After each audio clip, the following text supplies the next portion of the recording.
racing, folks, and it's a very even start from the entire field.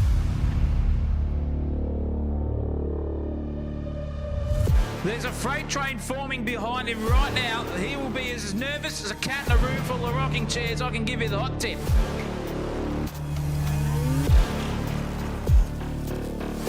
Sideways as a bishop on a chessboard. That was incredible car control. Oh no, and he's sent it! And he's gone down the inside, and that's a brilliant move.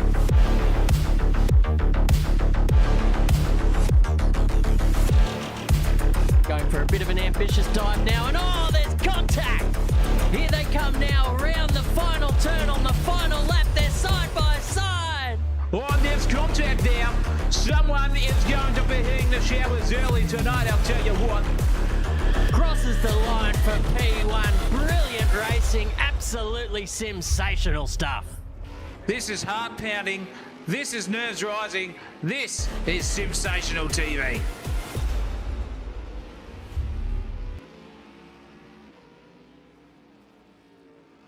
Yes, welcome back to another Rangiart Tuesday. After the challenges of the Hungaro Ring, the Rangiart V8 Brute Series heads to sunny Queensland to tackle proving grounds for many great motorsport icons. Queensland Raceway, also known as the Paperclip, is a 3.1 kilometre circuit located about an hour's drive from Brisbane with 6 challenging corners. Don't be fooled by its simplicity on paper. This track is going to make sure the car control of the drivers is at 110%. Starting with a lap with the run down the Dick Johnson Straight, turn 1 is inviting to take a couple of extra kilometres of speed into the corner, but the harsh outfield of this place will punish the drivers with a huge loss of momentum. Same goes for turn 2, as this corner is crucial because it sets up the move into turn 3. Turns 4 and 5 are fantastic overtaking opportunities and can set up the move into the final corner of turn 6. Watch for the carnage at the final corner, as this sometimes double apex corner can cause mayhem as they charge towards the finish line. It's the V8 Brutes on home soil, all live here on Sensational TV.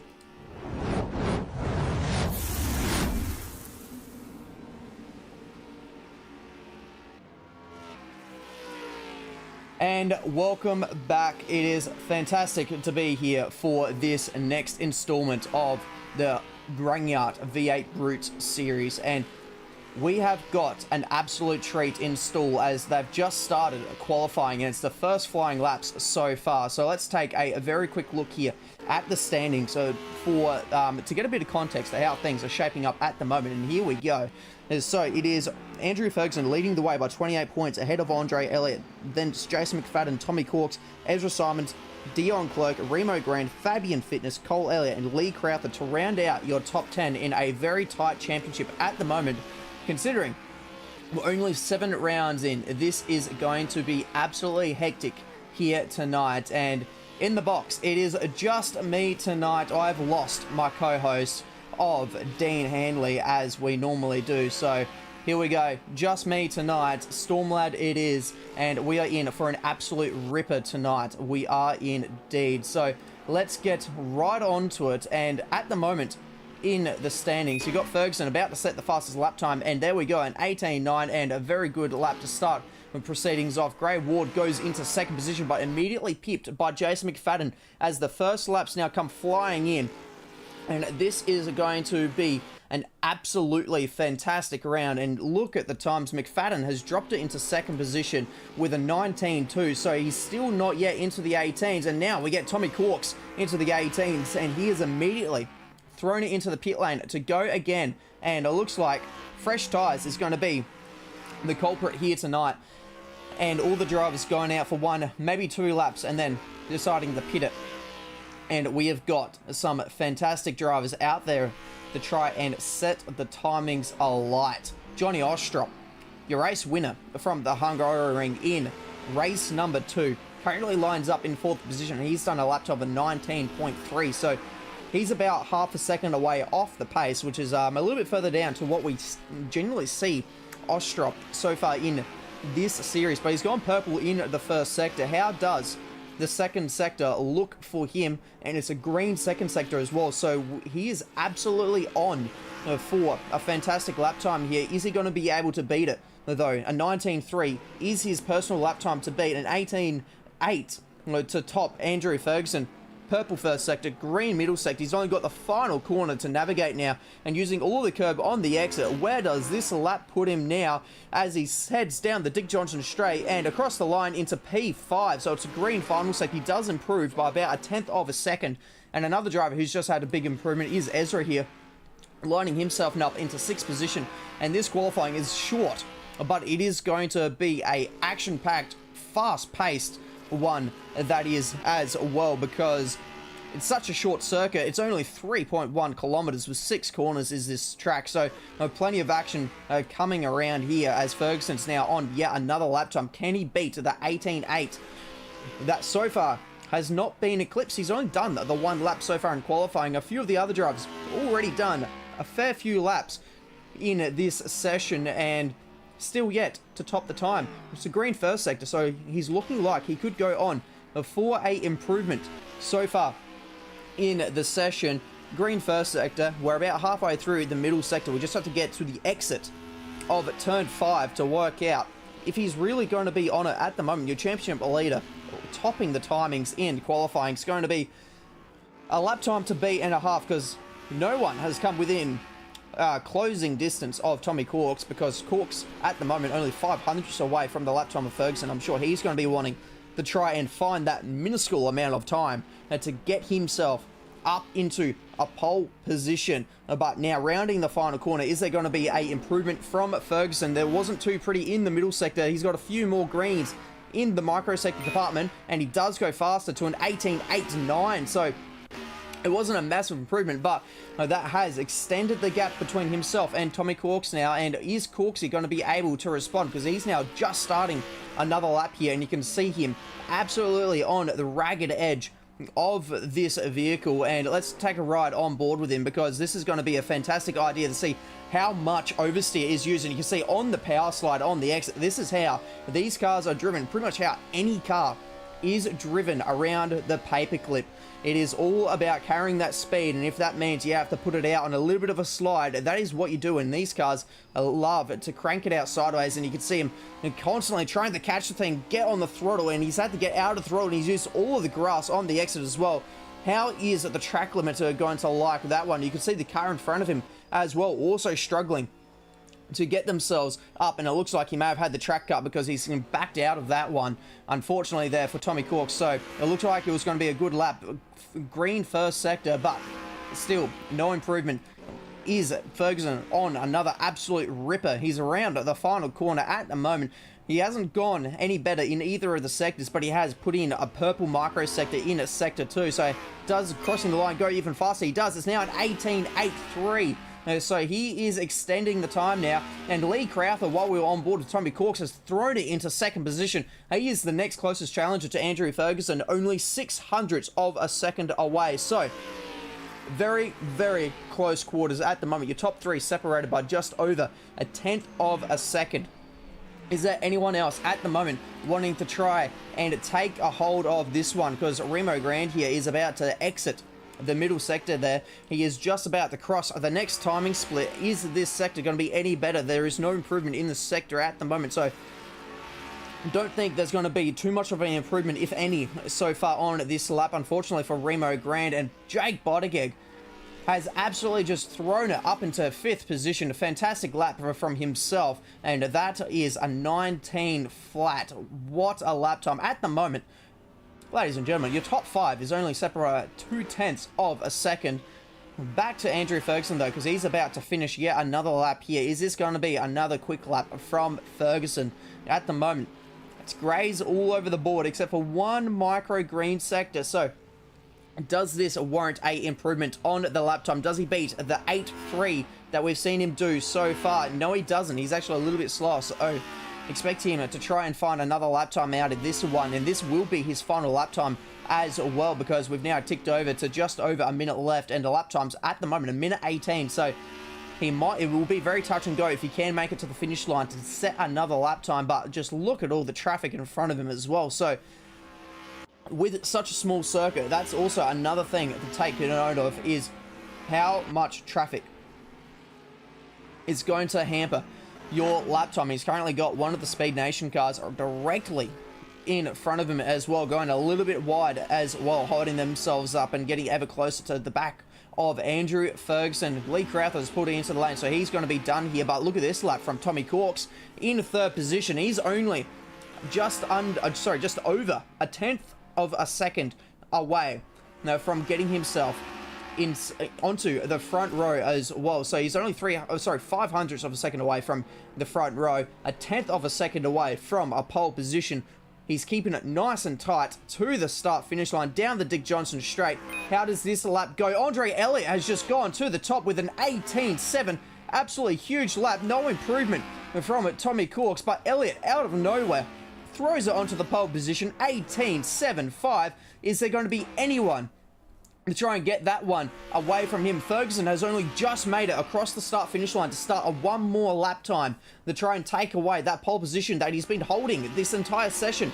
That 18.8, well, one of the 18.8 has been held for nearly entire session. Now McFadden, absolutely out of nowhere, with an 18.6. The lap times are tumbling here in the final stages of qualifying. How is this one going to play out as we head into the final parts of this session? Back to Andrew Ferguson, because look at this. Once again, he's got that Speed Nation car still directly in front of him. It's going to be, though, down the main straights and down the back straights as well. A little bit of an aid with the slipstream effect of Assetto Corsa. Is it going to give him any disruptions, though, going through the corners, and the Speed Nation car going a little bit wide, dipping the wheel onto the gravel, but so is Ferguson out onto the grass, using all of the track, plus a little bit more, and he's back out of the lap. So that is going to be pretty much qualifying done here, and it's Dion Clerk in the Speed Nation car directly in front of him. That's going to round out their final flying lap here. And can they improve from 17th position on the grid? They've currently got a 19.9. Is there going to be a improvement? It is a improvement, but not enough to promote him further up the field. And Hare is the only driver yet to finish a lap here. Well, actually, no, he would be done because he's only just going around the first couple of corners. So that is going to be all for qualifying here. Ladies and gentlemen, the pole position goes to Jason McFadden. So we will be back in a few moments' time for race 1. Motto is that safe drivers are lifesavers. If your organisation shares this belief and are planning to improve driver education in your community, SDT Simulator Driver Training has the solution. Many of our simulator users are also gaining a revenue stream by taking their simulators to events and schools for driver education programs. The system can also be set up to run motorsport simulation. Many leading racing drivers are now using simulators to improve their skills. Such software can also be used to show drivers they are not as skilled as they think they are.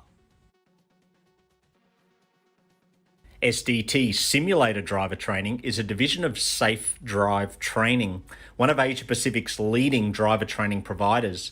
We offer affordable driving simulators that are assembled in our Brisbane head office. SDT simulators are now in use across Australia and are expanding into international markets due to their affordable price, unique features, and customization for driver training.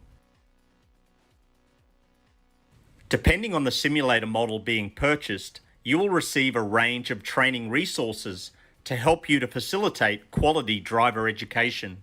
SDT is the exclusive distributor of Fatal Vision alcohol impairment goggles, marijuana simulation goggles, and drowsy and distracted blinking goggles. All are used to demonstrate the dangers of such impairments on the driver. Also available are driver training posters, driving handbooks, and distracted driving resources. Our simulators make the perfect training tool for drivers to experience how various impairments affect their performance. Contact Simulator Driver Training for more information.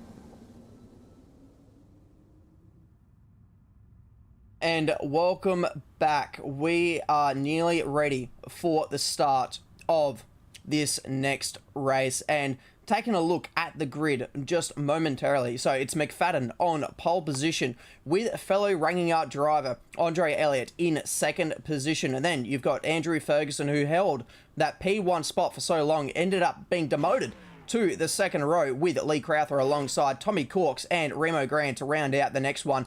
Then Jake Buttigieg on a return to the V8 Brute Series is in 7th position, and John Ostrop, your last time out race winner, in 8th position with Ezra Simons and Gray Ward rounding out your top 10. And then just outside and missing out on a top 10 starting position is Fabian Fitness, and then it is Alan Poole in 12th position, Rebus Hagrid in 13th position, a brand new driver to the series, and then it is Sadler in 14th position, Wallace, Holyoke, Clerk, Priest, Hare, King, Sullivan, and Rogers to round out the grid here at Queensland Raceway. And we're getting close to a race start, so let's get your predictions in the chat, ladies and gentlemen, about who is going to take the prizes here for race 1 of Queensland Raceway. We're in for an absolute treat indeed. These cars around this circuit are going to be a handful. They are going to be terrible to try and keep in a straight line. So let's get racing for race 1 here at Queensland Raceway, and we are go with McFadden. They're taking the jump ahead of Andre Elliott. They're going to take it into turn 1 as sitting 1 and 2, and behind them it is currently 3 wide. And how is this one going to play out? Lee Crowther filters out into a very nice third position, that is, and look in front, it is Tommy Corks going side by side with Remo Grant. How is this one going to play out between the two of them? They will continue to go side by side. So far, very clean as well. That looked like there was a car maybe just touching the grass on the inside of the circuit as well, trying to gather things back up. But your top 4 stay unchanged pretty much, and further behind, they're still jostling for a little bit of race position around this magnificent Queensland Raceway, and it looks like Tommy Corks is going to take the position, but Grant is now under attack from Johnny Ostrop. How is this one going to play out, with Ostrop looking to go down the inside? Is he going to be later on the brakes? No, he thinks better of it, but in front, Grant has touched Corks. Corks has gone off. They've both gone for a spin, and now you've got Remo Grant nearly going for a rollover. That's Ostrop caught up into it, and Holyoke is also caught up into this one. That was an absolutely huge incident on the exit of turn 4, and that all started with what looked to be Remo Grant locking up the rears and going in to the fence, and there's more issues up in front, and that's now Sadler going off the circuit as well. It is all kicking off here in the second part of the lap time. The Speed Nation car is off into the gravel trap, and it looked like there was a couple more cars involved with that one, including the likes of Hayden Wallace, unfortunately now in the pit lane, probably gaining a little bit too much damage, and he's actually now rejoined the circuit, but he's now going to be classified as a lap down. So unfortunate for Hayden Wallace, and not the start he needs to race 1. And a few other drivers that were further up the field from 11th position, Fabian Fitness now down into 20th.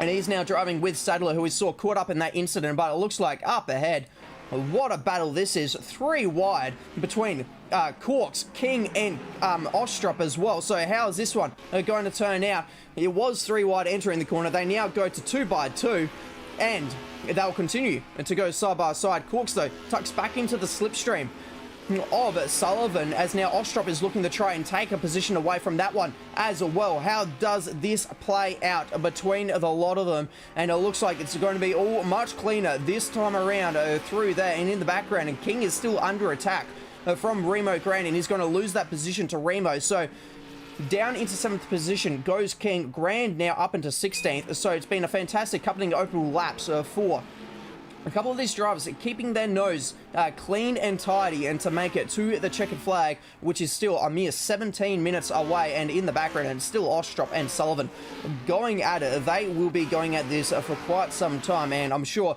between the two of them, plenty of a red mist has descended, especially in the Coca-Cola car, after getting a little bit tangled up in something as a bit of an innocent bystander in as well. So now that things are starting to quieten down just a little bit around here, as now the Speed Nation cars side by side through turn 2. Brave stuff between the lot of them, because it doesn't take much for either one of them to make a small mistake, and they'll both go off into the fence, which is always fairly close around some of these corners here of Queensland Raceway. And that's the other Speed Nation car going wide off into the grass. So that's Sullivan.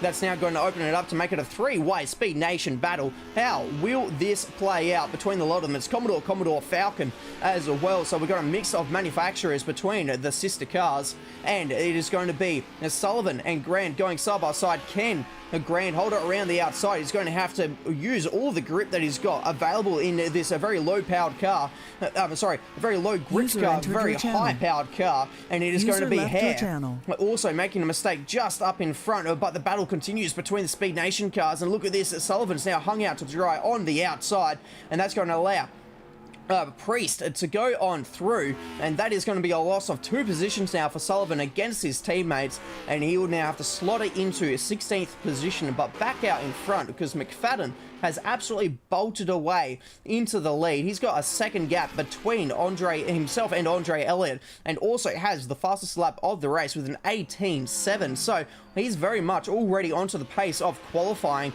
this early on into the race, when the cars are a little bit heavy as well with the fuel load. So that is fantastic stuff from Jason McFadden to do that. And in the background, you can see Andre Elliott, but also Lee Crowther holding onto that 3rd position very nicely. But he's got Andrew Ferguson, the championship leader, right there to keep him company and apply the pressure. So it is not going to be an easy 3rd position at the moment for Lee Crowther, your Birdman.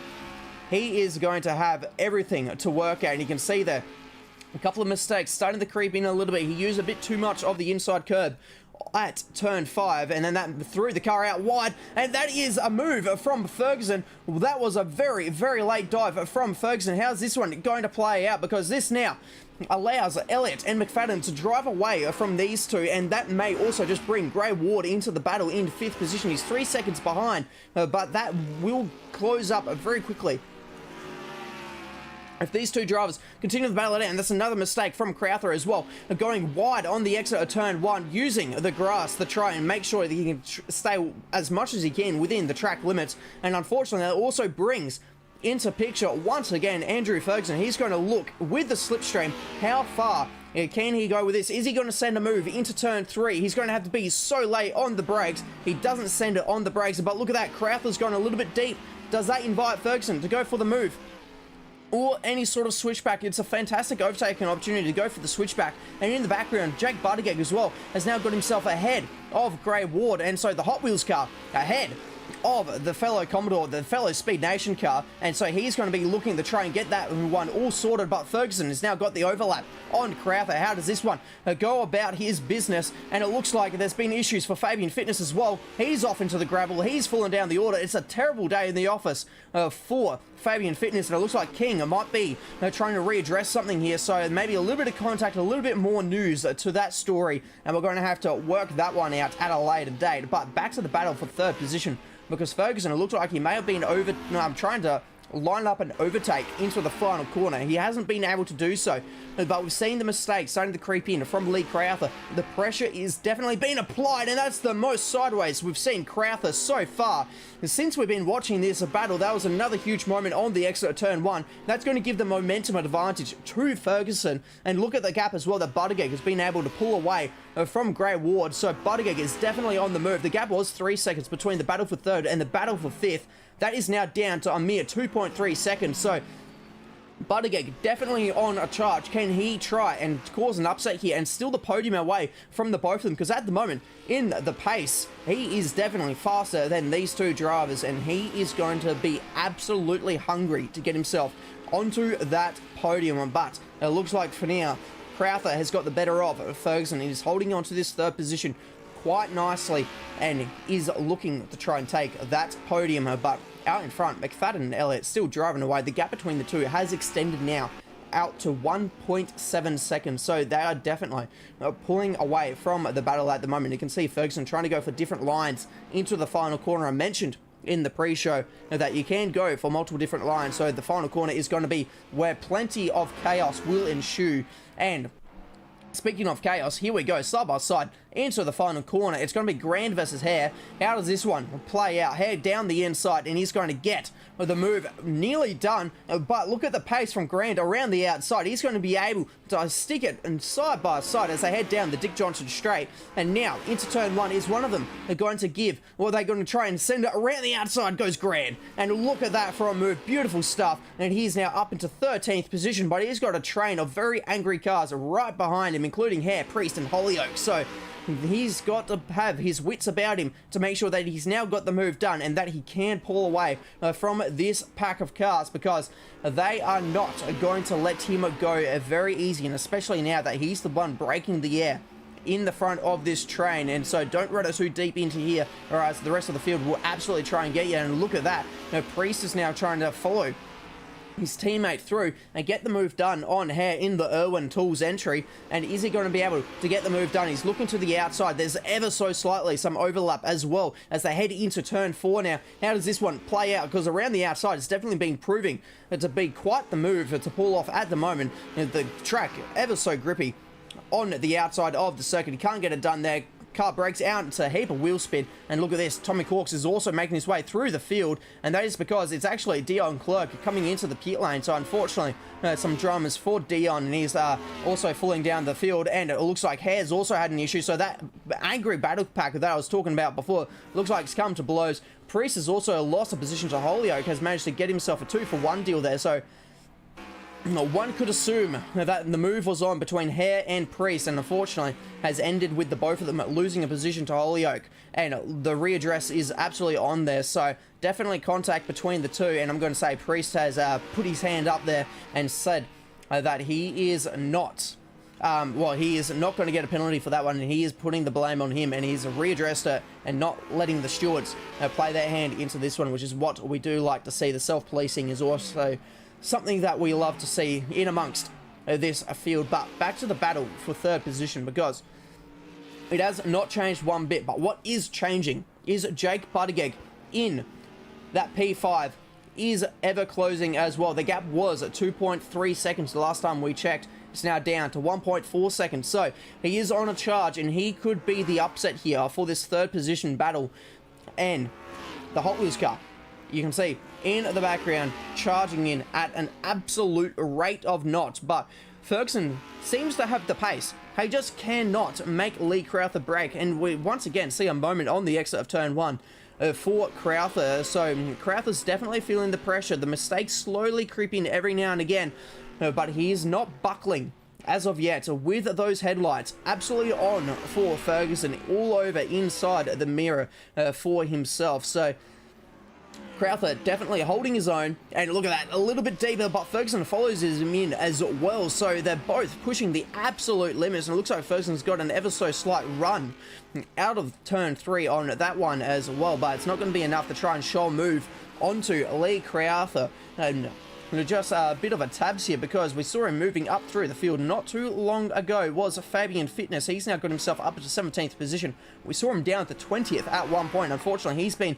well and truly in the midst of things so far in this race, and is Ferguson going to try and look for a move down the inside? He has to be very late on the brakes. Crowther, he's wise to it. He knows he's not going to be able to show the nose, so he cuts it back down to the racing line to shut the door on Ferguson, and he holds onto that 3rd position. But that little battling there has allowed Jake Buttigieg. Well, Buttigieg is actually, I was about to say, it looks like he's closed in, but according to the Delta, he's lost a little bit of time there. He's lost about half a second on that last lap to the battle for 3rd, so Buttigieg needs to get a move on if he wants to try and get this position, if he wants to try and get this 3rd position. But look at this. Hare and Priest once again going at it. We saw issues before with the readdress from Priest. So is this one going to play out a bit nicer? They're going to go for a take 2 with this battle into turn 1. They're going side by side, and is there going to be contact? No, there very nearly was going to be contact. It looked like Hare was going to close the door and try and go into the apex, but there was a big old Falcon, Speed Nation Falcon of Priest in the way, and is able to take away that 14th position. And you can see how slidey the cars are as well.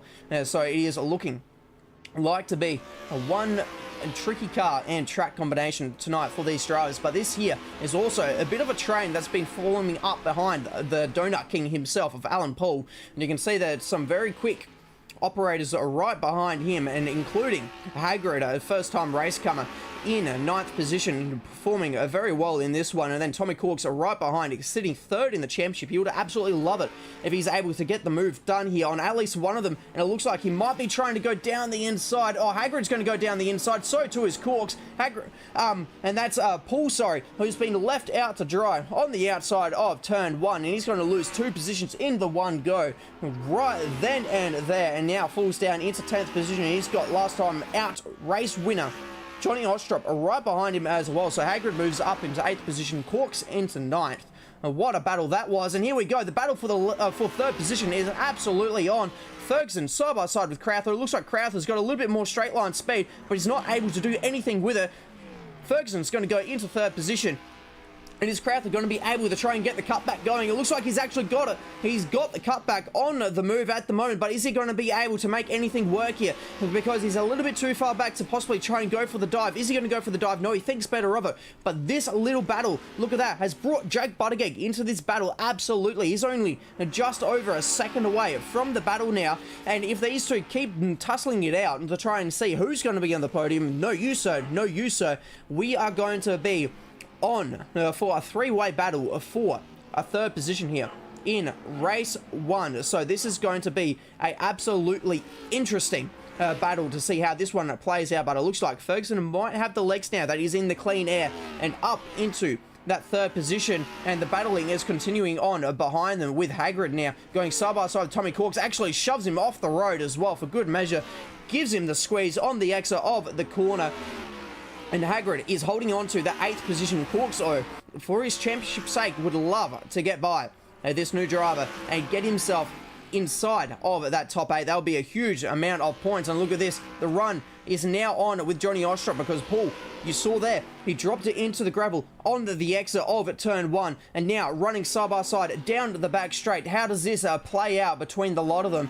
Because it is going to be also fascinating to see what happens, who's going to be late on the brakes and who is going to not be so late on the brakes. And look at that in front, it's Corks and Hagrid going at it as well, and then you've got Ostrop and now Paul going at it too. It looks like Ostrop's going to get this position absolutely done, but between the two of them out in front, look at this drag race between the Falcons and going down into the braking zone of turn 4 now. Hagrid hangs it around the outside, but the inside line goes to Corks in the Tickford racing car, and now he gets to the inside line once again all over the curb as well.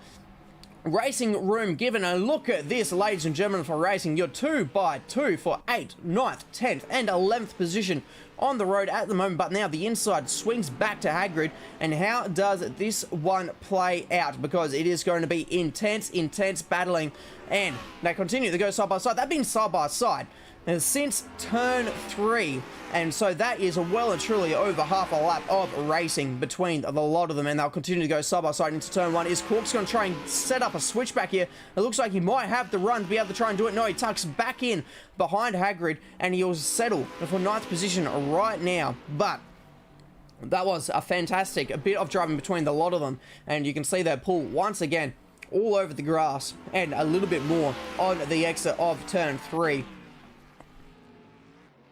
As now, the battling between these two, it's just never going to stop. This is a battle pack for the absolute ages between this lot, and so we're going to have to keep a very keen eye on it between the lot, because you've got some extremely quick drivers in amongst this battle pack. But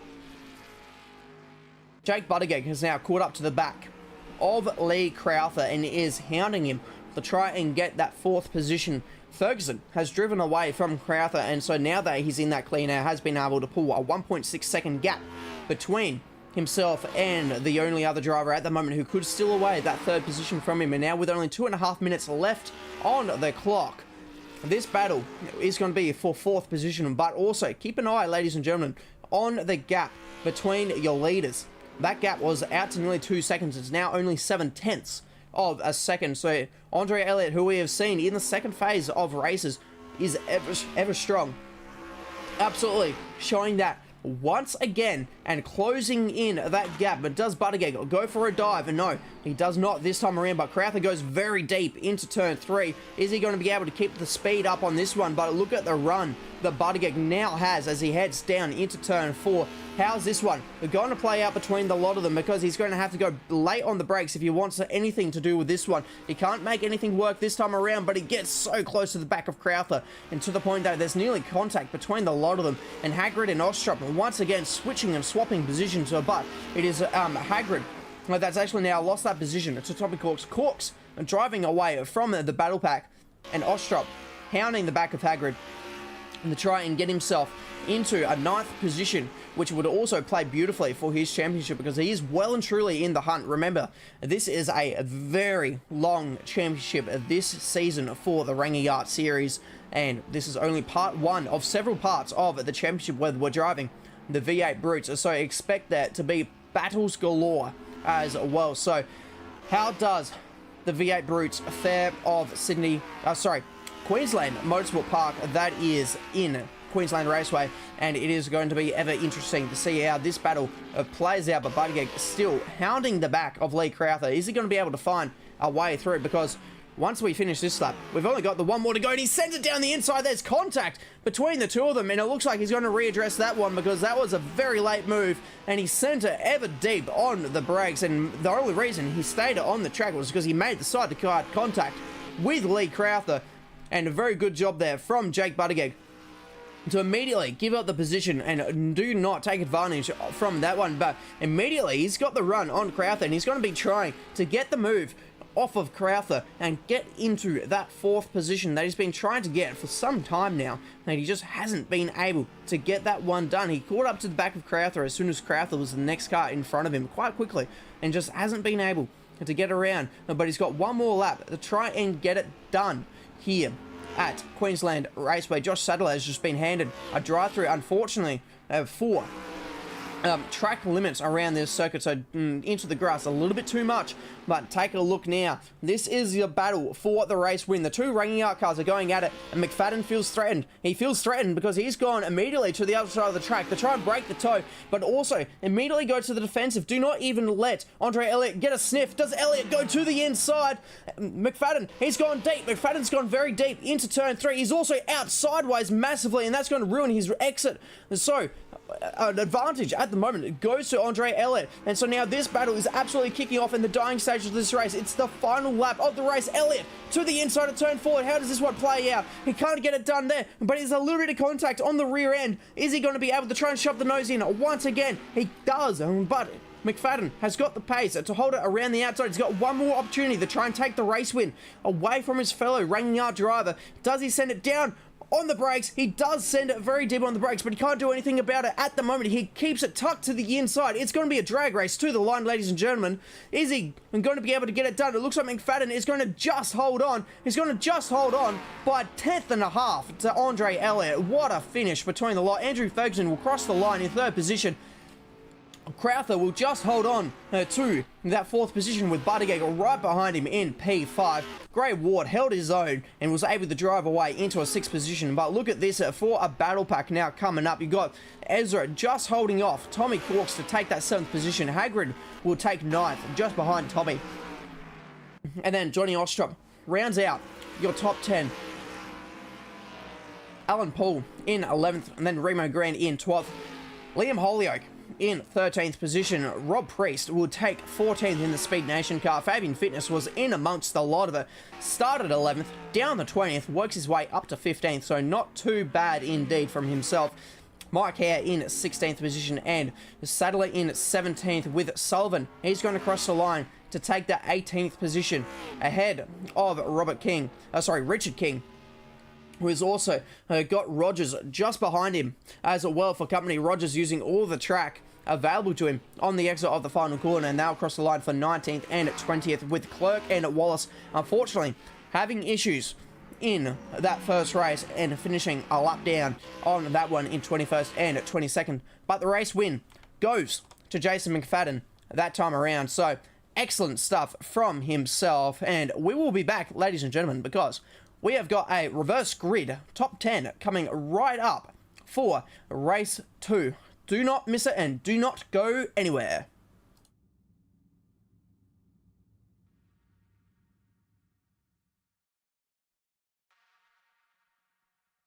Motorsport isn't just a hobby, it's a lifestyle. And when performance matters, you need gear you can trust. That's where ARD Importing comes in. ARD Importing brings world-class racing brands straight to New Zealand, supplying real racers, real teams, and real enthusiasts with proven performance products around the globe. We're talking JRP racing components, ZAMP helmets and safety gear you can rely on the track, Red Cat Racing for high-performance RC action, and intimate brake pads for serious stopping power when it counts most. Keep your engine protected with renewable lubricants, premium oils designed for extreme performance and durability. Turn up the volume with wicked audio, delivering powerful sound whenever the road or track takes you. And gear up with Spartan products built for durability, comfort, and race day durability. Whether you're racing dirt, asphalt, or chasing lap times from home, ARD Importing has you covered. Sim racers as well, listen up, ladies and gentlemen, because ARD New Zealand is your importing source for all of Camus Racing sim gear. Precision wheels, professional grade pedals, immersive feedback that puts you right in the driver's seat. Train harder, race smarter, and feel every corner. From real-world racing to the virtual grid, ardimporting.co.New Zealand connects you with elite brands trusted by racers worldwide.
And expertise in getting the best gear. Sensational TV has proudly partnered up with Speed Nation. It is New Zealand's go-to destination for high-performance sim gear.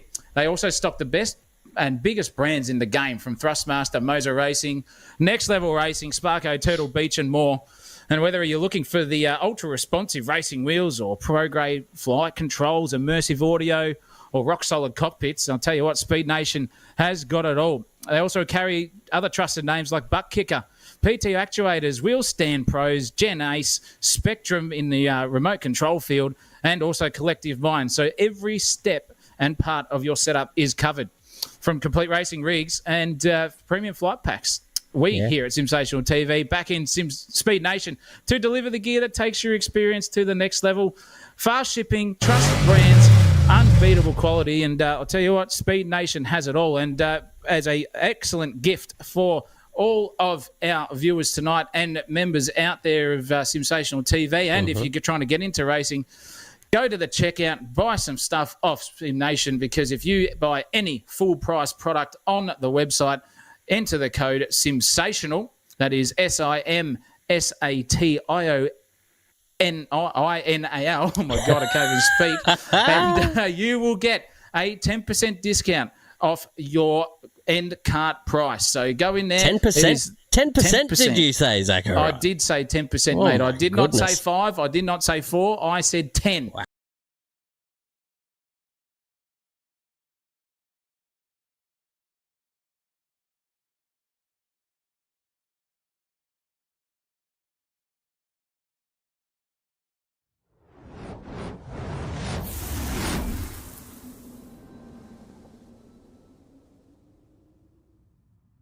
Yes, and welcome back.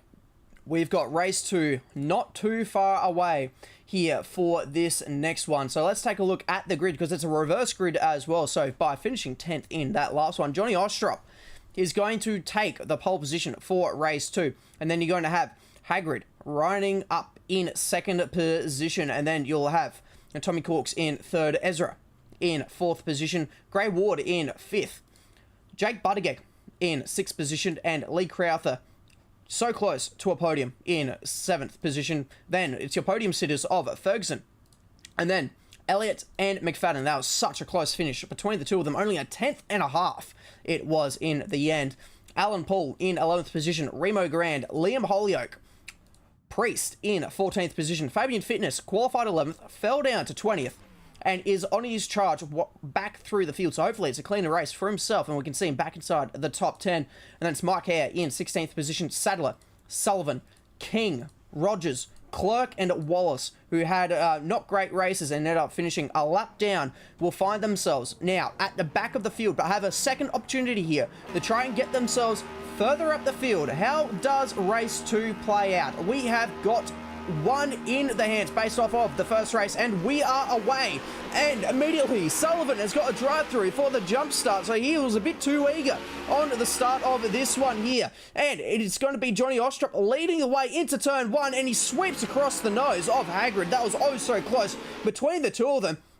Tommy Corks lines up into that 3rd position, but in the background, you've got currently Jake Buttigieg trying to make his way back through the field, and he's already taken that 5th position away from Grey Ward and off the road. That was Holyoke going a little bit wide as well, and Andre Elliott, 2nd position in the last round. He's currently trying to thread the needle 3 wide. How does it play out between the lot of them? And it looks like it's going all right so far, but there's a big kerfuffle going up in front, and there is a big, giant kerfuffle. What is going on? You've got a large number of cars caught up in that one, and you've got Grey Ward backwards in the gravel trap. You've got one of the Speed Nation cars. I think that is Dion Clerk, unfortunately, also caught up into that one, but it looks like it's just going to be a case of so many cars going in there together, and in the end a little bit of a everyone goes deep into the court, and unfortunately they all just kind of went off over each other, and because of that Hagrid now finds himself into the race lead, but he's got Tommy Corks at the moment and trying to take that lead away. If Corks is able to do this, he will be in a commanding position in this race, especially for his championship hopes as well, because the two other drivers close to him in the championship of Andre Elliott is in 4th position, and then Andrew Ferguson down in 10th position as well. So he is going to get a good amount of points against his rivals in the championship, and he's got the switchback on the exit of turn 2. He's battling side by side with Hagrid. How does this play out? Because they're going to go deep on the brakes. We saw going deep on the brakes can sometimes lead to chaos, and that's exactly what we saw it just here a lap ago. And this time around they go through cleanly. Corks has taken the race lead, but look behind because Ostrop is trying to take the position away from Lee Crowther. It's Lee Crowther trying to take the position away from Johnny Ostrop. They're going to run side by side now, heading into 4th. It's a battle of the beverages. It's the Thirsty Camel Shop versus the Coca-Cola machine, and it is going to be Coca-Cola that comes out on top. Red goes faster, they say, and that Commodore ends up in front of Lee Crowther to take that 5th position. But look in the background, ladies and gentlemen, because you've got your race 1 winner of McFadden trying to line up a move here on Priest, and will this be a position change to get himself up into 8th? And this will be an excellent way to start off his race by trying to get himself through the field if he wants to try and go back to back. The fastest laps absolutely tumbling now, and it looks like there's a little bit of an issue in the background. Look at all of this battling going out. It is currently Rogers, King, Buttigieg, all battling it out, and that is Rogers gone around. Rogers has gone around, and it's caused a big issue because Buttigieg, how did he catch that? Buttigieg has caught it, but in the background you've got Clerk off the road. You've got Sullivan also taking his drive-through penalty just to add to the chaos, with him rejoining the circuit. But in the background you've got Paul in 22nd. You've got Sullivan just gathering his thoughts up as well, and then you've got as well a couple of drivers behind. So you've got Rogers, and then in front it's Wallace and Clerk going at it despite the issues that we just saw between the lot of them. So that really he kicked off between the lot, and that was pretty hectic and pretty sketchy things happening between the lot of them down at the main straight. All started when they were going, it looked like 3, maybe even 4 wide into the final corner, and they were just unable to finish it off cleanly without too much contact, but they'll continue to go side by side. Hare, unfortunately, is now fallen out of the race as a non-finisher, so that's not going to fare well for his championship standings. Tommy Corks at the moment dropping in the lap times, beaten by Andre Elliott. So they are on absolute rapid pace. They're in the 18, so we're getting close to the qualifying pace already in this race. So the race pace of these guys has been absolutely insane between the lot of them. But Andre Elliott currently in second position. So second and third in the championship currently line up 1 and 2 on the road. Hagrid has unfortunately now dropped down to third position and is currently trying to hold his own. He's got Ezra right behind him as well for company, does Hagrid. And I feel like this would be a better time, a pretty good time to do a first here. So we have got a little bit of a treat for you here. We have now got ourselves a little bit of a treat here for everyone at YouTube land. And it is, we're going to jump on board here with Hagrid, because Hagrid is actually one other than Dean Hanley. How's it going, man? It's going great. Good evening, ladies and gentlemen. This is intense out here, isn't it? These guys, they are absolutely throwing everything at it, and I'm just trying to stay on the road. Oh, it has been so fun to watch so far, and you may have missed it, but it is absolutely kicking off behind you at the moment. We just had a small pile up going down the main straight. Oh, mate, I'm just trying to stay out of trouble myself. I don't want to affect any championships. I just want to stay on the track and have a go. But Ezra, he's catching me pretty quick here. I think he'll have me in a couple of corners. I'm just trying to keep it steady. But these Utes, geez, they're difficult to drive, people. Awesome to watch, I bet. Yeah, it has been absolutely fantastic. I'll let you go back to it because you're currently trying to hold off and keep here a podium. That would be absolutely fantastic if you can take a podium out of this one. So we'll let you be, but it's been fantastic to chat to you. Thank you very much, Pete, and everyone in YouTube land. Get your predictions in. Can I hold third? Well, there we go. A bit of a treat there for everyone riding in car with Dean Hanley, and he has currently got his work cut out for him, because there you can see the train that he's got behind him as well for third position. So there you go. He's asked for your predictions. Chuck them into the chat, and let's see how well he can go with this one, because again, currently holding that third position, he's only got about a second gap as well, buffer space between the lot of them. So let's see how well he can go for that one, because right behind him he's got Ezra trying to catch him down in the Speed Nation car and take away that podium from him. So far, the podium positions have been all to play for, and absolutely, look at these camera angles, absolutely fantastic stuff for these cars. So let's see how it all plays out between the lot of them, but there's plenty of battles happening at the moment. Lee Crowther was absolutely on it in the first race, and he's still absolutely on it because he's got the race 1 winner just in front of him of Jason McFadden, who hasn't been able to probably go through the field as quickly as everyone probably would have thought he would have been able to, despite the pace between himself and Andre Elliott. But that lap 1 incident probably played its hand with the positionings of a lot of the drivers, because you'll take a look at Andre Elliott. He probably had a bit of a Moses moment and was able just to slide on through and get himself up to that position, because himself and Tommy Corks from the rear of the top 10 have already found themselves up into position 1 and 2. So that is going to be one to play for between those two. We saw the tactics from Elliott in race 1, where he kind of hung back for a little bit, and then in the dying stages of the race really turned up the juice and caught up to the back of Jason McFadden.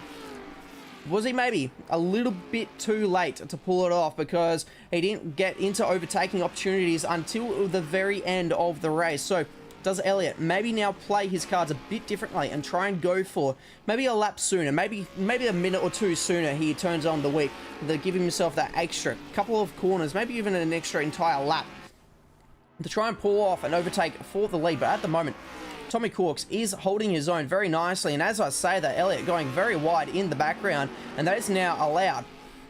Sorry, that was all because he's also getting by Alan Paul there in the Donut King car. So Alan Paul hasn't had a fantastic race too, already going a lap down only. And we're not even halfway through into the race so far, so it hasn't been a great race for some of them. At this point in time, we've got 11 minutes left on the clock, so plenty of racing, especially considering a lap around here is only about 1 minute and 18 seconds. You can see Elliott's last lap was an 18.6. That would have been pretty much on the money, if not even better than pole position. So the pace out there is absolutely rapid. Just for comparison, let's have a look at what his next lap time is going to be as he crosses the line. It's 19.2, so it's a little bit slower. The pace is now starting to turn down just a little bit because of the tyre wear. These cars, they're heavy. They've got power, but they got no grip, especially in the rear end. The rear ends are absolutely tortured around a circuit like this, where you're just sliding it through the corners. So let's jump on board with Ezra here, because he's going to be very interesting to see where his strengths are, because he closed up the gap to Hagrid, but then Hagrid has been, well, actually, I can now say it's Hanley. Dean Hanley has been able to hold off Ezra here for quite some time, and you can see the Falcon just in front in the racing lines he's able to take, using all of the track available on the turn 3 exit. And Ezra here is going to be trying to get himself closer so he can get himself a move there. And you can see one tactic that a lot of these drivers are currently using, and that is to move the car over to the right hand side of the track and use a little bit of the extra tarmac from where a shorter course layout rejoins to this main section, to open up that turn 4 corner to carry even more speed through. And you can see how unsettled all of these cars are. And further down the field, it is now McFadden trying to barge his way through Remo Grant and get himself up into 6th position, because he's going to be on a charge and he's going to be trying to get himself into the top 5, because the top 5 would play beautifully for his championship, because he's a little bit further down in the championship than he probably would have liked at this point in time of the season. And so he's going to be desperate to try and get himself as many championship points as he possibly can in this series. And look in the background, because Lee Crowther is also trying to take that position away from Remo. There's more contact between the two of them, and so they're going to be trying to go even further with this battle, but they've got to be careful, because here comes your championship leader, Andrew Ferguson. Does he dare split the two and try and make it 3 wide? There's a little bit of contact in the braking zone. There's more contact, and is Remo going to be able to save it? Remo does save it, but Ferguson gets held up there because he was taking avoiding action there, I would say, to try and make sure that he doesn't get caught up into that one, because that's the last thing you probably want, is to get caught up into an incident just like that. And so he still holds on to that 9th position, but again, for your championship leader, he'll be wanting to try and get up further into the points standings so far in this race. And one thing that has put Andrew Ferguson so far into a position to be your championship leader is his consistency, because if we take a look back at who's won races so far this season, you got John Ostrop with 3 race wins, and make that actually now 4 race wins with 3 race wins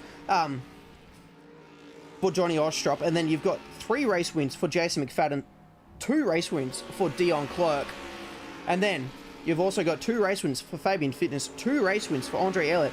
Andrew Ferguson has only got the 1. So I think it's the consistency for Ferguson that has been the key for him in this championship so far, and that is what has allowed him to head into this round with a 28-point lead over Andre Elliott. So that is going to be a big talking point going up and down the series at the moment. But take a look here at the train that's now forming between Hanley and Ezra here, because Hanley is really now falling away from Andre Elliott. The gap was only a few seconds last time around. It's now nearly out to 7 seconds. So the tyre wear definitely playing a massive part into this one as well. So as I've mentioned multiple times, a lot of power, no grip, and very heavy cars result in very, very, very high tyre wear in amongst all of these drivers, and they're all going to be feeling it as well. So he's still doing very well to hold on to this 3rd position so far, and getting a podium for a wildcard event will be absolutely fantastic for himself. But look at McFadden, because he is now hounding the back of Johnny Ostrop, the driver. These two drivers have now got 3 wins between the lot of them. So this is going to be a fantastic racing, proven race winners in the series. They're going to run side by side going through turn 2, and look at the time that they've already lost between themselves and Ezra Simons there as well. So does McFadden now finish it under the brakes going into turn 3? It looks like they're both very even on the brakes, and so it's just going to be the natural racing line that's going to allow McFadden to now pull side by side with Johnny Ostrop, but he's not going to let that one go very easily at all, and they are going to continue running side by side, a little bit more wheel banging as they head down this little short chute between turns 3 and 4, and using that extra runoff there as well. It does McFadden. He's going to try and use the switchback, but he can't get it done because Ostrop is wise to it, and they're going to keep racing and going at it here for positions 5 and 6 here between the Rangiart and the Coca-Cola entry. And going into the final corner now, how does this one go for the lot of them? Because once again, looking for a switchback move, it doesn't quite work for himself though. But one thing you may have seen in the foreground of the shot, Andre Elliott has indeed turned up the pace, and he is now under a second. He's 7/10 of a second away from Tommy Corks. So we have seen some fantastic battling so far tonight, and a 10th and a half was your separation between first and second across the line at the checkered flag. Do we get even closer here in race 2? Elliott has given himself a little bit more time this time around, because we've just gone under 5 minutes left on the clock for this one, but going sideways like that is not going to be the way to get the pace out of it. And McFadden this time, going into turn 3, has a much better run. He's a lot closer to Johnny Ostrop, who goes very deep under the brakes, and unfortunately gets a bit of the gravel as well for good measure, and loses that position. And now he's got Ferguson right behind, who Ferguson has now got himself by Lee Crowther, and Crowther now under attack from Remo Grant. So how do these two play their game against each other? And it looks like Remo very late on the brakes, using that extra tarmac there as well to try and open up the corner, but he can't get it. Lee Crowther will hold on to that 8th position and be in the sandwich between Ferguson and Remo Grant. So this battle will continue to kick off, and it looks like Crowthers are very close as well, and looking to the outside of Andrew Ferguson. Does that leave the door open though for Remo to shove his nose in there? He absolutely does. Lee Crowther cops a whack for good measure when he tries to cut in for the second apex there. Said in the pre-show, the final corner with the double apex nature of the corner is going to cause a bit of mayhem, and that's exactly what it can cause. The driver goes for the second apex, but the driver in behind has gone and then shown the nose, and unfortunately a little bit of contact there between the lot of them, and that allows Ferguson to drive away from these two, but these two will absolutely keep battling it out. And Alan Poole tucked in right behind as well. He's a lapped car, but that was a massive mistake on the exit. He grabbed everything by the tarmac on the exit of turn 2, and that's going to allow, just on pace alone, for Remo Grant to go ahead into turn 3. And that just shows how much momentum is absolutely key in these cars, because with the big heavy machines like this, any loss of momentum is going to play dividends in your battle. And you can see Crowther still trying to find a way back through it and get that 8th position away from the Speed Nation car in his Thirsty Camel machine. Can he do it though? It is going to be the big question out of this one. So it looks like it's calmed down just a little bit between these two, but it is all too short to kick off at any given moment between them. They race a lot together and know how to race against each other, so it's always going to be a good battle to watch when they do.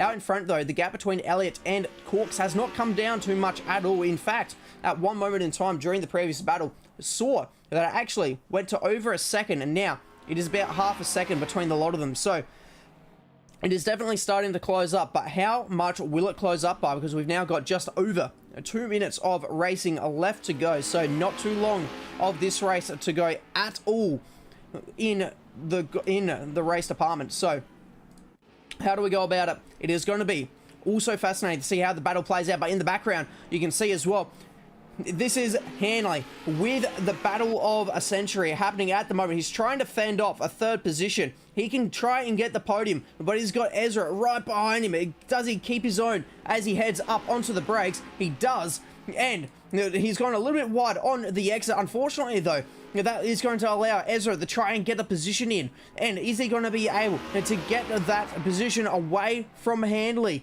Down the inside, he'll look. Handley might give him the space. Handley does give him the space. He gives him a load of space. This might even invite McFadden to come on through as well. So let's see what happens with this battle. Handley, though, as he said in his onboard battle, he didn't want to get into anyone's championship battle, so he's let those two drivers go on through. McFadden has moved up into a 4th position, and so he is well and truly trying to go on for another move here, and he's going to try and show the nose up the inside of Ezra here. And look at the gap between your leaders at the moment is absolutely nothing. They're going side by side into turn 2. Elliott has left it to the perfect time to try and go for a race lead here. He's still got enough time to cross the line and start one more lap as well. So can he finish the move around the outside? As Cork's going to try and keep it down the inside. No, Corks thinks better of it. He doesn't want to cause contact between the two of them. And so Elliott now takes the lead of the race. Corks drops into 2nd position, and that is a switch for the lead with only 1 lap remaining, because they'll come around this final corner to start the final one, because they'll cross the line with probably about, if my estimation is correct, about 6 or 5 seconds left on the clock. And here we go, the run now down to the start finish line, and there we go, across the line with 4 seconds left to go. And it is absolutely kicking off in the background as well. You can see McFadden still trying to get himself up onto a podium. Can he try and go for the double podium? Andre Elliott's going to try and go for the second end of the race win as well in the same race weekend. But can McFadden try and make it a race win and at least a 3rd position as well to try and keep his name in amongst the top end of the championship? He needs a good result and consistent results, such as Andrew Ferguson currently sitting in 7th position, and currently probably too far back to try and take away that position from Johnny Ostrop. But it looks like out in front, Elliott has got this one sealed and delivered, bar a mistake, because he has extended that gap now out to 7/10 of a second. He's absolutely on fire. A little bit of contact there, nose to tail contact between McFadden and Ezra. Do they keep going at it? Into now, coming up to turn 4. Who is going to try and go defensive? It looks like Ezra there is going to try and go defensive. Does McFadden still try and send it down the inside? No, he doesn't. He's trying to off-put Ezra here and force him into a mistake. But we're going to have to turn all eyes now to Andre Elliott, because he's rounding the final corner. He's going to have Tommy Corks for company, though. The gap is not going to be too much. It's only going to be about half a second. Corks already on the slides to celebrate a 2nd position. He knows he's not going to get the race win, but Andre Elliott is going to be your race winner here for race 2 of tonight's racing here at Queensland Raceway. A bit of a chicken flag there for Andre, and he'll take that one ahead of Tommy Corks. Ezra does hold on to that 3rd position ahead of Jason McFadden, so he will not get double podiums here in race 2.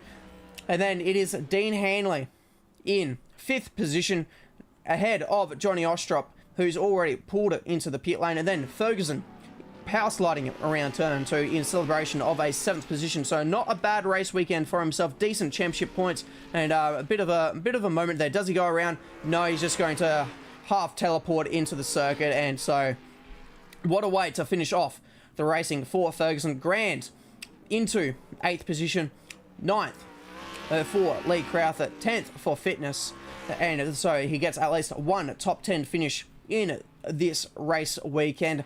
Priest in 11th, Sadler in 12th, Buttigieg in 13th position. It wasn't as good as a second race as it was a first for him, unfortunately. Probably caught up in that whole kerfuffle that we saw. 2 big incidents in this race. Holyoke in 14th, Ward in 15th, Clerk in 16th, Wallace in 17th, King in 18th, Rogers in 19th, Poole in 20th, and Sullivan in 21st. And unfortunately, Hare was our only non-finisher for this one, but it has been a absolutely fantastic race event. This car and track combo absolutely delivered, but it is Andre Elliott taking the candy tonight in this one. And so let's actually jump on board with Dean Hanley, because we'll grab some final thoughts from him, shall we, and see how this one goes. He was absolutely in amongst it. User disconnected from your channel. He's actually just disconnected the chat. So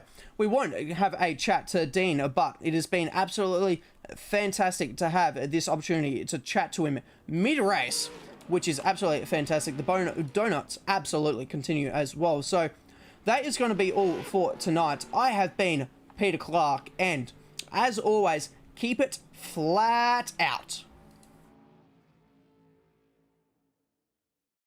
Sensational TV YouTube channel. Don't fucking miss it.